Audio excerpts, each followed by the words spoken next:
ನಮಸ್ಕಾರ. ಇದು ನಿಮ್ಮ GBH63 ಅಪ್ಡೇಟ್ಸ್ ಯೂಟ್ಯೂಬ್ ಚಾನಲ್. ಪ್ರತಿಯೊಬ್ಬ ರೈತರು ಸಾವಯವ ಕೃಷಿಯನ್ನು ಅಳವಡಿಸಿ. ವಿ.ಸಿ. ಉಮೇಶ್, ಸಹಾಯಕ ಕೃಷಿ ನಿರ್ದೇಶಕರು, ಹರಪನಹಳ್ಳಿ ತಾಲೂಕಿನ ಸತ್ತೂರು ಗ್ರಾಮದಲ್ಲಿ 2025-26ನೇ ಸಾಲಿನ ರಾಷ್ಟ್ರೀಯ ನೈಸರ್ಗಿಕ ಕೃಷಿ ಅಭಿಯಾನ ಯೋಜನೆಯಡಿ ತರಬೇತಿ ಕಾರ್ಯಕ್ರಮವನ್ನು ಹಮ್ಮಿಕೊಳ್ಳಲಾಗಿತ್ತು. ಸಹಾಯಕ ಕೃಷಿ ನಿರ್ದೇಶಕ ವಿ.ಸಿ. ಉಮೇಶ್ ರವರು ರೈತರನ್ನು ಕುರಿತು ಮಾತನಾಡಿ, ರೈತರು ಸಾವಯವ ಕೃಷಿಯನ್ನು ಅಳವಡಿಸಿಕೊಂಡರೆ ರೋಗಮುಕ್ತ ಆಹಾರವನ್ನು ಬಳಸಬಹುದು ಹಾಗೂ ಪರಿಸರದ ಹಾನಿಯನ್ನು ತಪ್ಪಿಸಬಹುದು. ಸಾವಯವ ಕೃಷಿಯ ಜೊತೆಗೆ ಹೈನುಗಾರಿಕೆ, ಕುರಿ ಸಾಕಾಣಿಕೆ, ತೋಟಗಾರಿಕೆ ಬೆಳೆ ಸಮಗ್ರ ಕೃಷಿಯಿಂದ ಯಶಸ್ಸನ್ನು ಕಾಣಬಹುದು.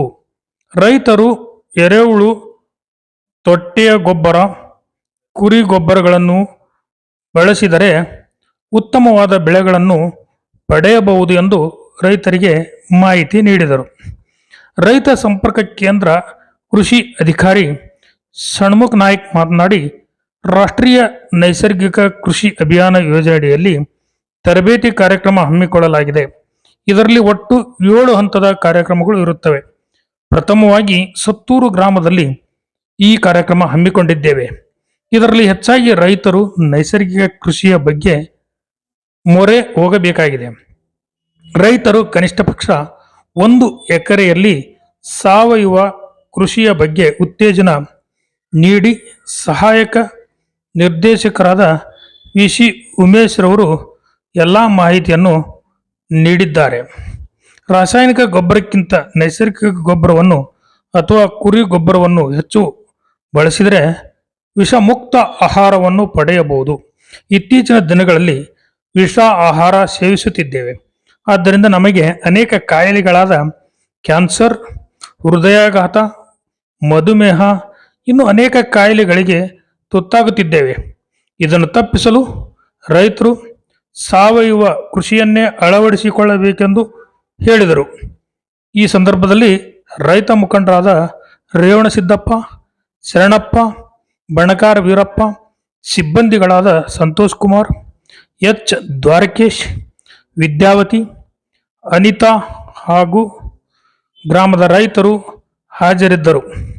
ವರದಿ ಮಹೇಶ್, ಹಿರಿಯ ಪತ್ರಕರ್ತರು. ನಮಸ್ಕಾರ. ಇದು ನಿಮ್ಮ GBH63 ಅಪ್ಡೇಟ್ಸ್ ಯೂಟ್ಯೂಬ್ ಚಾನಲ್.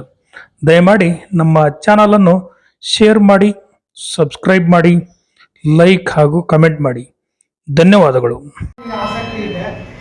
ನೀವು ಅಟ್ಲೀಸ್ಟ್ ನಿಮ್ಮದು 5 ಎಕರೆ ಹೊಲ ಇದೆ, ಫಸ್ಟ್ ಒಂದು ಅರ್ಧ ಎಕರೆಯಲ್ಲಿ ನಿಮ್ಮ ಮನೆಗೆ ಬೇಕಾದಂಥ ಎಲ್ಲ ತರಕಾರಿಗಳನ್ನು, ದವಸ ಧಾನ್ಯಗಳನ್ನು ಬೆಳ್ಕೊಂಡು ತಿನ್ನಬೇಕು.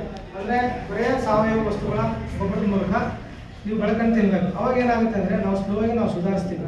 ಆಮೇಲೆ ದಯವಿಟ್ಟು ನಮ್ಗೆ 10 ಎಕರೆ, 12 ಎಕರೆ, 15 ಎಕರೆ ಹೊಲ ಇದ್ದರೆ ದಯವಿಟ್ಟು ಒಂದು 2 ಜವಾರಿ ಆಕಳಗಳನ್ನ ಕಟ್ಟ್ರಿ ಅಲ್ವಾ. ಒಂದು ಜವಾರಿ ಆಕಳದಿಂದ ನೀವು ಒಂದು 10 ಎಕರೆ ಮೇಂಟೈನ್ ಮಾಡ್ಬೋದು. ಅದು ಗಂಜಳ ಸಗಣಿಯಿಂದ ಅಲ್ವಾ. ಯಾಕೆಂದರೆ ನಾವು ಯಥೇಚ್ಛವಾಗಿ ಗಂಜಳ ಸಗಣಿನೇ ಹಾಕ್ಬೇಕಂತಿಲ್ಲ. ಬೀಜಾಮೃತ, ಜೀವಾಮೃತ ಅಂತ ಹೊಸ ತಾಂತ್ರಿಕ ಪದ್ಧತಿಗಳು ಇದೆ. ಅದನ್ನು ಫಸ್ಟಿಗೆ ಹಾಕೋಣದು. ಆಮೇಲೆ ನಮ್ಮ ಮಣ್ಣಿನ ಫಲವತ್ತತೆ ಚೆನ್ನಾಗಾದಂಗೆಲ್ಲ ನಾವು ಅದನ್ನು ಸುಧಾರಣೆ ಮಾಡ್ಕೊಂಡು ಹೋಗ್ಬೋದು. ಹಾಗಾಗಿ ಸರ್ಕಾರ ಇವತ್ತು ಮನಗಂಡಿದೆ, ಅವರೊಬ್ಬ ರಾಸಾಯನಿಕ ಕೃಷಿಯಿಂದ ಸಾಕಷ್ಟು ಹಾನಿ ಆಗ್ತಾಯಿದೆ. ಈ ರೀತಿಯಲ್ಲಿ ರೈತರಿಗೆ ಹೆಚ್ಚಿನ ರೀತಿಯಲ್ಲಿ ಒಂದು ಸಾವಯವ ಕೃಷಿ ಅಥವಾ ನೈಸರ್ಗಿಕ ಕೃಷಿಗೆ ಪ್ರೇರಣೆ ನೀಡಬೇಕು ಅಂತ ಇದನ್ನು ಮೊದಲ ಹಂತವಾಗಿ ನಿಮ್ಮ ಊರಲ್ಲಿ ಬಂದು ನಾವು ಆಯ್ಕೆ ಮಾಡಿಕೊಂಡು ಅದರಿಂದ ನಾವು ಇದ್ರ ಬಗ್ಗೆ ಯೋಜನೆ ಬಗ್ಗೆ ನಮಗೆ ಮಾಹಿತಿಯನ್ನು ನೀಡ್ತಾ ಇದ್ದೀವಿ.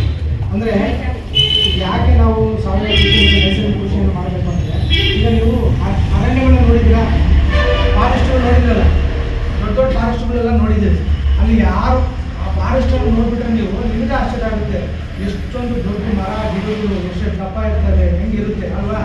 ಅದು ದಸ್ಪಷ್ಟವಾಗಿರ್ತವೆ. ನಮಗೆಲ್ಲ ಮೆಕ್ಕೆಜೋಳ ಹಿಂಗೆ ಗಟ್ಟಿಪೋದಾಗಿರ್ತವೆ. ಅದನ್ನು ನಾವು ಬೆಳೆಸೋಕ್ಕೇನೆ ಒದ್ದಾಡ್ತಿರ್ತೀವಿ ಅಲ್ವಾ. ಅಂದರೆ ಮಣ್ಣಿನಲ್ಲಿ ಬೆಳೆಗಳಿಗೆ ಬೇಕಾದಂಥ ಎಲ್ಲ ಪೋಷಕಾಂಶಗಳಿದ್ದಾವೆ. ಈಗ ನೀವು ಜಿಂಕು, ಜಿಪ್ಸಮ್ಮು, ಬೋರಾನು ಏನೇನೋ ಹಾಕ್ತಿದ್ರಲ್ಲ, ಅವೆಲ್ಲನೂ ಮಣ್ಣಿನಿಂದನೇ ಬರ್ತಕ್ಕಂಥ ವಸ್ತುಗಳು. ಮಣ್ಣಿನಿಂದ ಬರದಿರೋಂಥ ವಸ್ತುಗಳು ಪ್ರಪಂಚದಲ್ಲಿ ಯಾವುದೂ ಇಲ್ಲ. ದೇವರು ಬಹಳ ಅದ್ಭುತವಾಗಿ ಈ ಕೃಷಿಯನ್ನ ಸೃಷ್ಟಿ ಮಾಡಿದ್ದಾನೆ.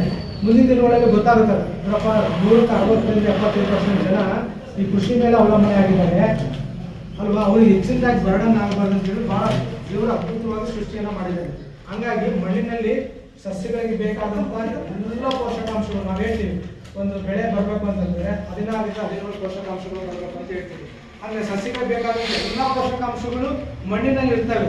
ಆ ಮಣ್ಣಿನಲ್ಲಿ ಇರ್ತಕ್ಕಂಥ ಪೋಷಕಾಂಶಗಳು ಬೆಳೆಗಳಿಗೆ ಸಿಗಬೇಕು ಅಂದರೆ ಸೂಕ್ಷ್ಮಾಣು ಜೀವಿಗಳು ಇರಬೇಕು ಅಲ್ವಾ. ಈ ಸೂಕ್ಷ್ಮಾಣು ಜೀವಿಗಳು ಇದ್ದರೆ ಮಾತ್ರ ಮಣ್ಣಿನಲ್ಲಿ ಇರ್ತಕ್ಕಂಥ ಎಲ್ಲ ಪೋಷಕಾಂಶಗಳನ್ನು ಅವು ಜೈವಿಕ ಕ್ರಿಯೆ ಮೂಲಕ ನಡೆಸಿ ಮಣ್ಣಿಗೆ ಅದು ಮಣ್ಣಿನಿಂದ ಮತ್ತೆ ಬೇರೆಯವರಿಗೆ ಕೊಡುತ್ತೆ. ಇವತ್ತು ನಾವು ಹರಪನಹಳ್ಳಿ ತಾಲೂಕು ಸತ್ತೂರು ಗ್ರಾಮದಲ್ಲಿ ರಾಷ್ಟ್ರೀಯ ನೈಸರ್ಗಿಕ ಕೃಷಿ ಅಭಿಯಾನ ಯೋಜನೆ ಅಡಿಯಲ್ಲಿ ರೈತರಿಗೆ ಕಾರ್ಯಕ್ರಮವನ್ನು ತರಬೇತಿ ಕಾರ್ಯಕ್ರಮ ನೀಡಿದೆವು. ಇದು ಟೋಟಲ್ ಆಗಿ ಏಳು ತರಬೇತಿಗಳಿರ್ತದೆ. ಇದರಲ್ಲಿ ನಾವು ಫಸ್ಟ್ ತರಬೇತಿಯನ್ನು ಸತ್ತೂರು ಗ್ರಾಮದಲ್ಲಿ ಹಮ್ಮಿಕೊಂಡಿದ್ದೆವು.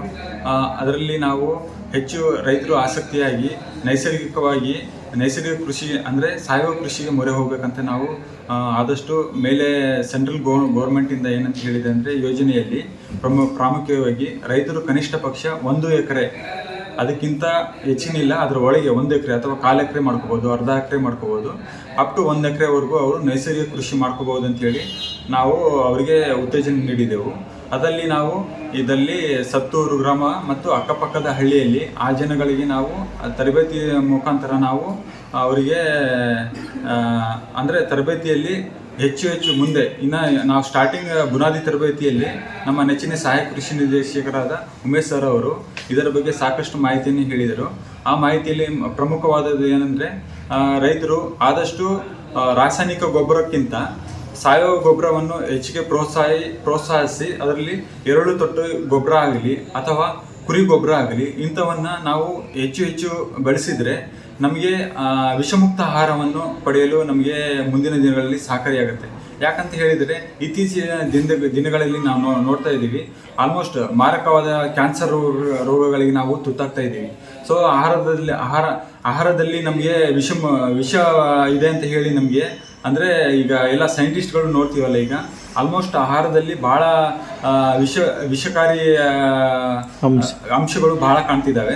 ಸೊ ಅದಕ್ಕೋಸ್ಕರ ರೈತರೆಲ್ಲರೂ ಕನಿಷ್ಠ ಪಕ್ಷ 1 ಎಕರೆ ಒಳಗೆ ಅವರು ಈಗ ಪ್ರಾರಂಭ ಮಾಡಿದರೆ ಸಾವಯವ ಕೃಷಿಯನ್ನು ಮುಂದೆ ನಮ್ಮ ನೆಕ್ಸ್ಟ್ ಏನಿದೆಯಲ್ಲ ನಮ್ಮ ನೆಕ್ಸ್ಟ್ ಜನ್ರೇಷನ್ ಏನಿದೆಯಲ್ಲ ಅದಕ್ಕೆ ಅವರಿಗೆ ಅಟ್ಲೀಸ್ಟ್ ನಮಗೋಸ್ಕರ ಆದರೂ ನಾವು ವಿಷಮುಕ್ತ ಆಹಾರವನ್ನು ನಾವು ಮಾಡ್ಕೋಬೇಕು. ಆಮೇಲೆ ನಮಗೆ ಉಳಿದ್ರೆ ನಾವು ತಿಂದು ಬೇರೆಯವರಿಗೆ ಅವ್ರಿಗೂ ಕೂಡ ನಾವು ಅಕ್ಕಪಕ್ಕದವರಿಗೆ ವಿಷಮುಕ್ತ ಆಹಾರವನ್ನು ನಾವು ಅವರಿಗೆ ನಾವು ಪಡಿಬೋದು ಅಂತ ಹೇಳಿ ನಾನು ಅಷ್ಟು ಹೇಳಕ್ಕೆ ಬಯಸ್ತೀನಿ.